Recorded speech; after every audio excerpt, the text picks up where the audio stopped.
Ayan, so punta po tayo sa ating mga Play Store account. Ayan. Ayan, so dito, install lang po natin yan. So sa akin, meron na kaya open na lang natin. Ayan, so try natin mag-open yan. Ayan, at saka dito, meron na po tayong Gomo app. Ayan, so dito po yung kanilang dashboard. So dito, dahil wala pa tayong account, so tap lang po natin tong activate.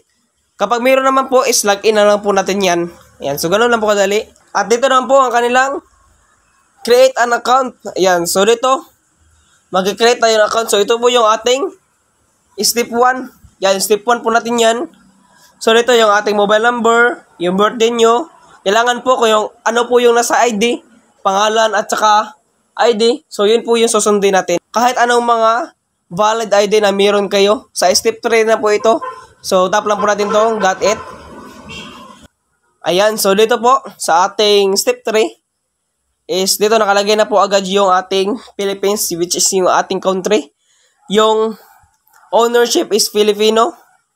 Ownership o same owner. So meron din nakalagay dyan na guardian, kung ano bang may-ari ng ID, ganyan. So sa akin is akin po itong same, akin po itong number, kaya same owner po yung nilagay ko. Yung type of ID, pili kayo dyan. So next po, yan, confirm po natin to. And next, and submit po natin yan.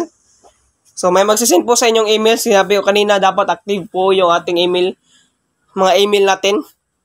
At saka ito na po siya, registration complete. Ayan, so ito, copy nyo po yan or screenshot para po mas importante kasi yan yung po yung reference number. So ito na po siya, registration complete na po ako.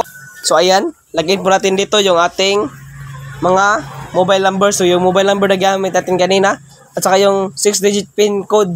At ito na po, nakakuha na po tayo ng unlimited data. Ayan, so nakapag-register na po tayo ng unlimited data. So depende po yung sa ating Gomo SIM.